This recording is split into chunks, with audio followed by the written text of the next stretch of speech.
हरे गोपाल हरे, जय जय प्रभु दीन दयाल हरे। गोविंद हरे गोपाल हरे, जय जय प्रभु दीन दयाल हरे। जय जय प्रभु दीन दयाल हरे, जय जय प्रभु दीन दयाल हरे। जय जय प्रभु दीन दयाल हरे, जय जय प्रभु दीन दयाल हरे।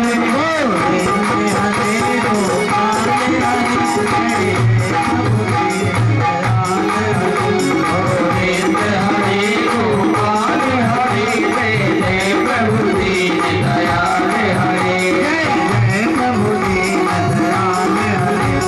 जय प्रभु दीन दयाल हरे, जय जय प्रभु दीन दयाल हरे। जय जय प्रभु दीन दयाल हरे। गोविंद हरे गोपाल हरे, जय जय प्रभु दीन दयाल हरे। जय जय प्रभु दीन दयाल हरे, जय जय प्रभु दीन दयाल हरे। जय जय प्रभु दीन दयाल हरे।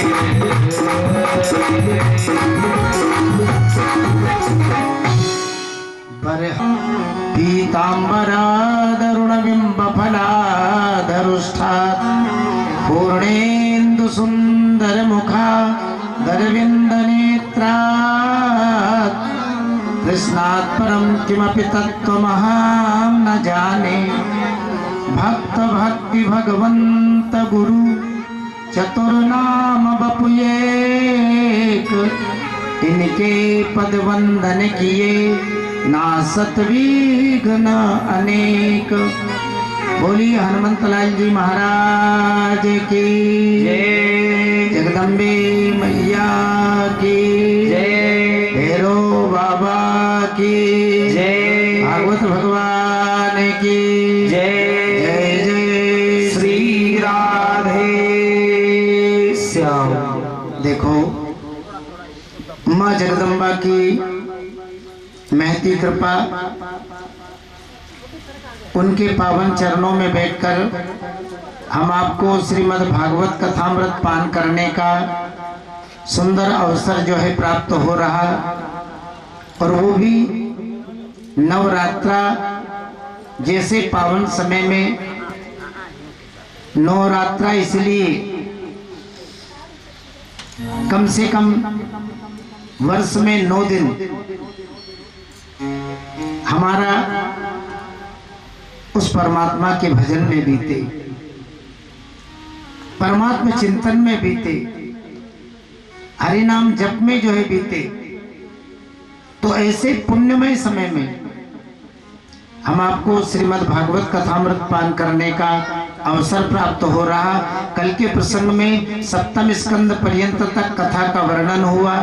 श्रीमद् भागवत महापुराण के अष्टम स्कंद का नाम मनवंतर है। सुखदेव जी महाराज ने 14 मनवंतरों का जो वर्णन किया है वो इस अष्टम स्कंद में किया है। और वैसे देखो जी, मनवंतर कहते हैं सतधर्म को, मनवंतराणि सतधर्म। और भक्तों का सतधर्म क्या है? भगवान का स्मरण हो, भगवान का भजन हो। देखो जी, यही भक्तों का सतधर्म है। तो हम आपको भगवान का स्मरण किस प्रकार से करना चाहिए, इसलिए सुखदेव जी महाराज ने अष्टम स्कंद के प्रारंभ में गजेंद्र मोक्ष की कथा रखी है। जैसे गज ने दीन बन करके भगवान को पुकारा, हम आपको भी दैन्य भाव से उस परमात्मा को पुकारना है। गजेंद्र मोक्ष की घटना जो घटित हुई ना, ये चौथे तामस मनवंतर में सुखदेव जी महाराज ने वर्णन किया। आसीत गिरिवरो राजन त्रकोट इति विश्रुतः क्षीरोदेनावृता श्रीमान योजनायुतमोच्छ्रितः। बड़ा ही विशाल त्रकूट नाम का जो है पर्वत, चारों ओर क्षीर समुद्र से घिरा हुआ। इस त्रकूट पर्वत पर ही यह गज अपने अनेकानेक मित्र हाथी और अनेकानेक पत्नी हथनियों के साथ निवास करता। गज इतना बलवान है कि सिंह, चीता, भालू ऐसे हिंसक प्राणी भी युद्ध में इसकी बराबरी नहीं कर सकते। एक बार यहाँ गज क्षीर समुद्र में जल पीने के लिए गया। पहले जल पिया और अब जल क्रीड़ा करने लगा। देव योग से क्षीर समुद्र में रहने वाले एक ग्रह ने गज के पेड़ को पकड़ लिया। गज को ग्रह के बंधन में बंधा हुआ देखकर इसके सभी मित्र दौड़ पड़े।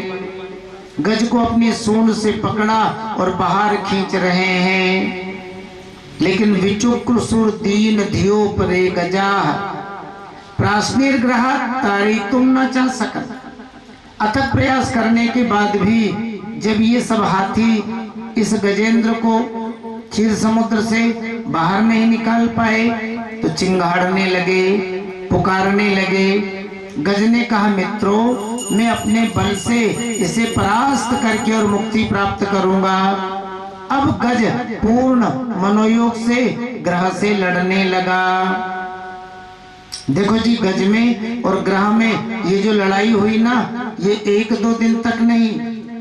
सुखदेव जी महाराज ने वर्णन किया, संपूर्ण 1000 वर्ष तक ये लड़ाई होती रही। महाराज कभी कभी गज ग्रह को क्षीर समुद्र के किनारे तक खींच कर ले आता, तो कभी कभी ग्रह गज को क्षीर समुद्र के अंदर तक खींच कर ले जाता। लंबे समय तक युद्ध होने के कारण गज की शक्ति क्षीण हो रही है, क्योंकि जलचर प्राणी की शक्ति जल में अधिक होती है और थलचर प्राणी की शक्ति पृथ्वी पर अधिक होती है।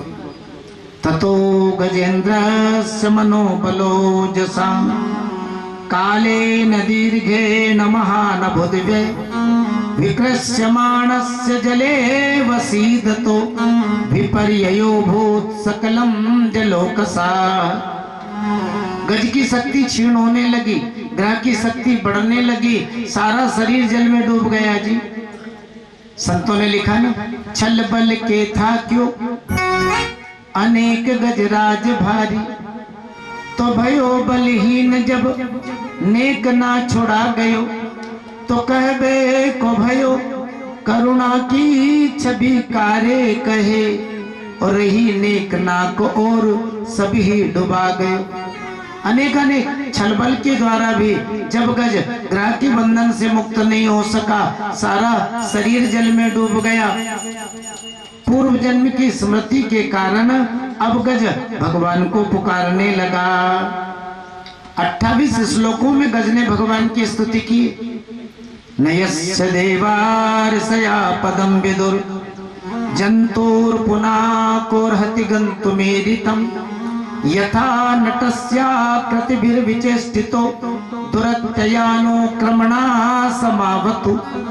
जिन भगवान के पद को बड़े बड़े देवता, बड़े बड़े ऋषि मुनि भी नहीं जानते, जो नाना प्रकार के अवतारों में अवतरित होकर के भक्तों की रक्षा करते हैं, जगत का कल्याण करते हैं, समाम अवतु, वही भगवान जो है मेरी रक्षा करे।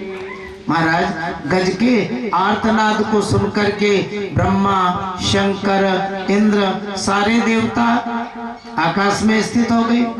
देख रहे हैं गज अपनी रक्षा के लिए पुकार रहा है, लेकिन कोई बचाने के लिए तैयार नहीं हुए। जी, बचाने के लिए तैयार क्यों नहीं हुए? इसलिए कि गज जो स्तुति कर रहा है ना, वो निर्गुण निराकार ब्रह्म की स्तुति। और ये जितने भी देवता है ना, सबको अपने अपने शरीर का अभिमान है।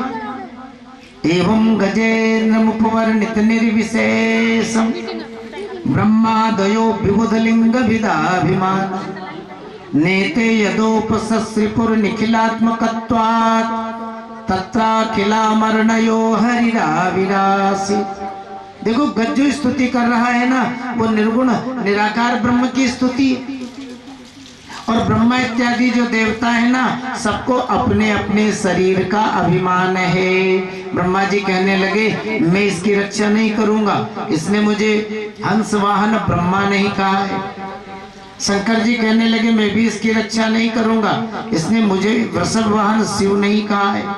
इंद्र कहने लगा मैं भी रक्षा नहीं करूंगा, इसने मुझे वज्र पाणी नहीं कहा है। अरे भाई जितने भी देवता है विविध लिंग विदाभिमाना, इन सारे देवताओं को अपने अपने शरीर का अभिमान है, इसलिए देख तो ये रहे हैं कि गज अपनी रक्षा के लिए पुकार रहा है, लेकिन कोई बचाने के लिए तैयार नहीं हुए। अब हरिरा विरासी भगवान प्रकट हो गए। भगवान ने कहा अरे देवताओं, आप इस गज की रक्षा करो या मत करो, इसने मुझे पुकारा है इसलिए मैं इसकी रक्षा करूंगा। भगवान वेद में गरुड़ पर विराजमान हुए, शंख चक्र गदा और पद्म इत्यादि आयुधों को धारण किया। तम तद्वार्थम उपलभ्य जगन्निवास स्त्रोतम निशम्य दुविजय सहसस्तुवद्भि छंदोमयेन गरुडेन समुह्यमानस चक्रायुधोभ्यगमदासु यतो गजेंद्र। वेद में गरुड़ पर भगवान विराजमान हुए।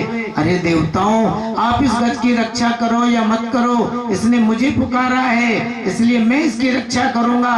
बड़ी उतावली से चले, इतनी उतावली से पंकज के पायन पयादे पलंग छाड़ी, तो पावरी विसारी प्रभु ऐसी पीर पा गयो, तो हाथी के हृदय माही और आधो हरि नाम सो, और गरे जो न आयो गरुड़े से तो लो आ गए।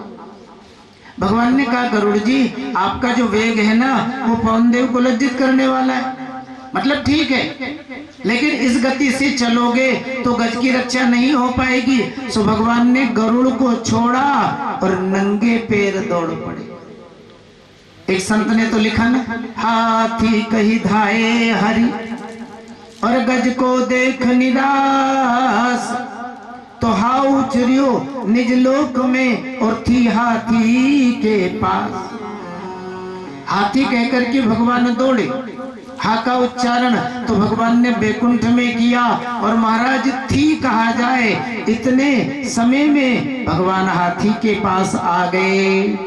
गज ने देखा मेरे गोविंद पधार रहे हैं, सो कमल पुष्प से सूंड को से जो है कमल पुष्प को तोड़ा और नारायण कहने लगा। आधे नाम का उच्चारण हुआ, आधा नाम तो भी हृदय में ही है। इतने में भगवान आ गए। बोलिए नारायण भगवान की जय हो। भगवान ने गज को पकड़ा, क्षीर समुद्र से बाहर निकाला। तब तक भगवान की सुदर्शन चक्र ने ग्रह का सिर जो है अलग कर दिया। देखो जी, गज और ग्रह की लड़ाई सतयुग में हुई, ये सतयुग की बात है। वस्तु स्थिति में विचार करके देखें तो गज क्या है?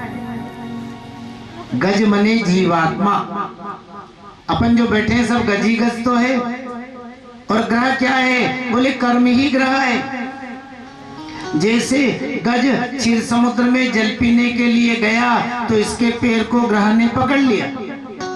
अरे हम आप भी जब संसार सागर में आए तो कर्म रूपी ग्रह ने हम सबको जकड़ लिया। अपन सब कर्म के बंधन में ही तो बंधे।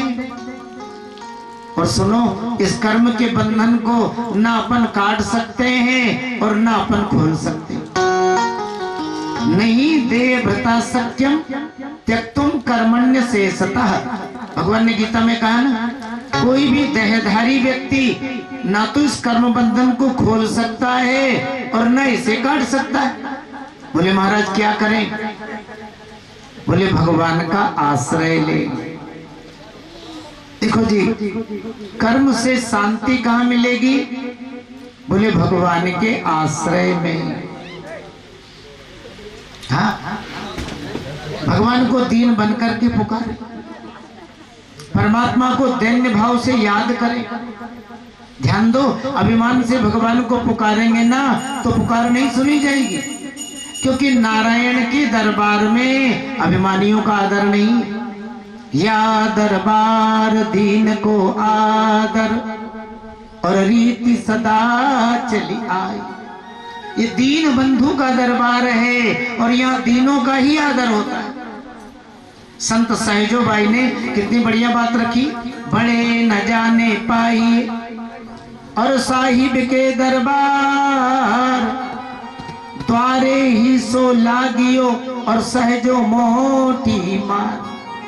बड़ा बन करके यदि कोई साहिब के दरबार में जाता है ना तो उसकी पुकार नहीं सुनी जाती। बड़ा अर्थात अभिमानी। नारायण के दरबार में अभिमानियों की पुकार नहीं सुनी जाती है जी। नारायण के दरबार में तो तीनों की पुकार सुनी जाती है। और इसलिए सूरदास जी ने अपने पदों में कितनी बढ़िया बात रखी है। सुनेरी मैंने निर्बल के बलराम। हमारे राम जी निर्बलों के बल है। अरे बलवानों के बल ठाकुर जी नहीं है जी, निर्बलों के बल है। और जिसने भी निर्बल बनकर के पुकारा बराबर भगवान ने रक्षा की। महाभारत में आप देख लो ना, द्रौपदी जी को अपना बल रहा तब तक भगवान को नहीं पुकारा, अपनों का बल रहा तब तक भी भगवान को नहीं पुकारा। लेकिन जब निर्बल बनकर के भगवान को पुकारा बराबर भगवान ने रक्षा की। महाभारत की छोटी सी झांकी आप सब जानते हैं। महाराज युधिष्ठिर जुआ में सब कुछ हारने के उपरांत में द्रौपदी जी को दांव पर रख दी और दुर्भाग्य द्रौपदी जी को भी हार गई। दुर्योधन के मन में द्रौपदी जी के प्रति बड़ा द्वेष भाव था। आज बड़ा प्रसन्न है, अच्छा हुआ जी, अब तो द्रौपदी हमारी दासी बन गई। हाँ महाराज। सो दुर्योधन को आदेश, दुशासन को आदेश दिया, भाई दासी है इस सभा में लाकर के निर्वस्त्र कर। पाई अनुशासन दुशासन के को पछायो, तो द्रुपद सुता को चीर गहे वीर भारी है।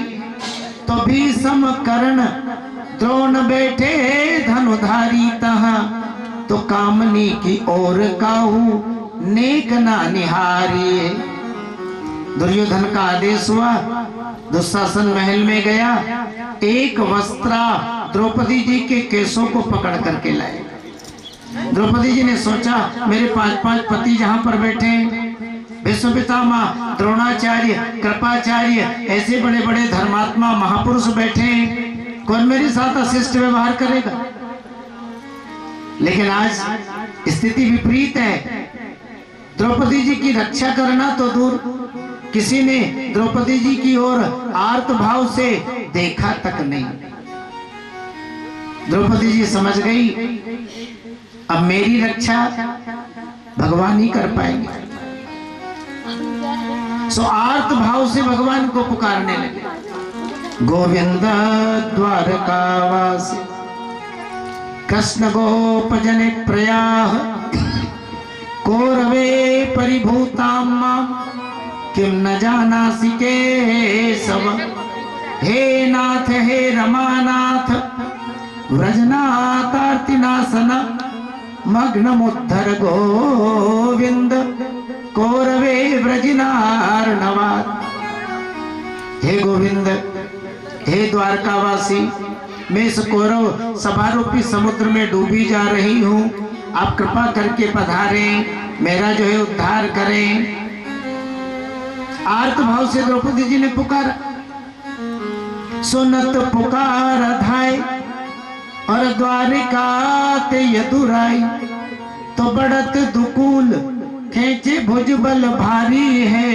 तो साड़ी बीच नारी है कि नारी बीच साड़ी है, कि साड़ी ही की नारी है कि नारी ही की साड़ी है। भगवान नंगे पैर दौड़े। भगवान ने सोचा आज बहन जी को क्या चाहिए, बोले साड़ी। वैसे एक बात कहें, बहनें भाई से तो मनमानी साड़ी लेती, और भाई भी गरीब क्यों ना हो लेकिन बहन को बढ़िया से बढ़िया देने का प्रयास करता है।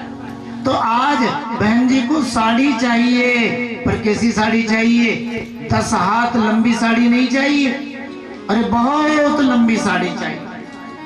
अब इतनी लंबी साड़ी को लेने के लिए कौन से सेठ की फैक्ट्री में जाऊंगा, कौन सी मिल में जाऊंगा। सो हमारे संत कहते हैं बसन रूप भय श्याम, भगवान ही वस्त्र बन गए, बहन जी के शरीर से लिपट गए। भगवान अनंत है तो द्रौपदी जी की साड़ी भी अनंत होगी। सारी सभा आश्चर्य में पड़ गई। साड़ी बीच नारी है कि नारी बीच साड़ी है, कि साड़ी ही की नारी है कि नारी ही की साड़ी। और इसलिए संतों को लिखना पड़ा, कहा करे बेरी प्रबल और जो सहाय यदुवीर, तो 10 सहस्त्र गज बल घट्यो और घट्यो न 10 गज चीर। बेरी कितना भी प्रबल क्यों ना हो, अरे भैयाओं भगवान सहायता कर रहे हैं तो बाल भी बांका नहीं होगा। जिस दुशासन में 10,000 हाथियों के बराबर बल था वो थक गया, लेकिन 10 गज वस्त्र का अंत नहीं आया। तो देखो जी द्रौपदी जी ने आर्त भाव से भगवान को पुकारा, भगवान ने द्रौपदी जी की रक्षा की। हम आपको भी दैन्य भाव से परमात्मा को पुकारना है, तो ही कर्म बंधन से मुक्ति मिलेगी। आज गज का भी भगवान ने उद्धार किया। ग्रह भगवान के सुदर्शन चक्र के द्वारा मारा गया, सुंदर रूप मिला और बैकुंठ में जा रहा है। संत नारद जी आ गए। नारद जी ने कहा महाराज मुझे तो लगता है मामला उल्टा हो गया। भगवान ने कहा कैसे? नारद जी ने कहा महाराज आप तो गज का उद्धार करने के लिए आए थे ना। अरे गज तो गज ही है, हाथी का हाथी, लेकिन ये उद्धार तो ग्रह का हो गया। देखो ना कितना सुंदर रूप मिला और विमान में बैठ करके बैकुंठ जो है जा रहा है। भगवान ने कहा नारद जी मामला सीधा ही है। जो मेरा भजन करने वाले भक्त है ना उनका कल्याण तो मैं करता ही हूँ, लेकिन जो मेरा भजन करने वाले भक्तों के चरण पकड़ लेते हैं ना मैं उनका उद्धार उनसे भी जो है पहले कर देता हूँ। देखो जी ये गज और ग्रह कोई साधारण प्राणी नहीं है, क्योंकि कोई भी साधारण प्राणी एक जन्म में भगवान को प्राप्त नहीं कर पाता है। ये ग्रह पिछले जन्म में होहू नाम का गंधर्व था। गंधर्व उन्हें कहते हैं जो लोगों का मनोरंजन करवाए, इसलिए गंधर्वों के नाम भी बड़े अटपटे होते हैं। हा हा हु ये गंधर्वों के नाम है। एक बार देवल ऋषि गंगा में स्नान कर रहे हैं। ये हु नाम का गंधर्व गंगा जल के अंदर प्रवेश करके देवल ऋषि के पैर को पकड़कर खींचने लगा। अब बार बार पैर को जल में खींचने लगा, सो देवल ऋषि को क्रोध आ गया, श्राप दे दिया। अरे तू बार बार मगर की तरह ग्रह की तरह मेरे पैर को पकड़कर जल के अंदर खींच रहा है, इसलिए जा ग्रह की योनि को प्राप्त हो जा। इस गंधर्व ने प्रार्थना की बाबा आप कैसे महात्मा हो, मैं तो आपको खुश करने के लिए सब कर रहा था, लेकिन आपने इतना बुरा श्राप दे दिया। अब देवल ऋषि को पश्चाताप हुआ और उन्होंने आशीर्वाद दिया भगवान के हाथों मर करके तुम्हारा कल्याण हो जाएगा, लेकिन ध्यान रखना जिस तरह तुमने मेरे चरण पकड़े उसी तरह संतों के ब्राह्मणों के हरिभक्तों के चरण पकड़ते ही रहना। और ये गज ये भी साधारण हाथी नहीं था जी। पिछले जन्म में द्रविड़ देश का राजा था इंद्रध्वम्न, विष्णु व्रत परायण, भगवान नारायण का बहुत बड़ा भक्त। देखो जी अपने दरवाजे पर संत ब्राह्मण आए तो सम्मान करना चाहिए। अगस्त जी संत मंडली के साथ राजा इंद्रध्वम्न के महल में पधारे, लेकिन राजा इंद्रध्वम्न आसन पर बैठे हैं और भजन ध्यान में लगे। संतों का थोड़ा भी स्वागत नहीं किया। अगस्त जी को क्रोध आ गया, महात्माओं को आया हुआ देखकर भी हाथी की तरह अपने आसन पर बैठा है, इसलिए जा श्राप देता हूँ गज की योनि को प्राप्त हो जाओ। यही राजा इंद्रध्वम्न गज बने। इन्होंने पूर्व जन्म की स्मृति के कारण भगवान की स्तुति की और आज भगवान ने इनका उद्धार किया, आशीर्वाद दिया। जो मेरा तुम्हारा सुदर्शन चक्र का स्मरण करेगा वो संसार के बंधन से मुक्त होकर के मेरे धाम वैकुंठ को प्राप्त करेगा। अब आगे समुद्र मंथन की कथा का वर्णन है छठे चाक्षुष मनवंतर में, लेकिन छोटा सा हरिनाम संकीर्तन, फिर आगे कथा का वर्णन। बोलिए कृष्णचंद्र भगवान की जय हो।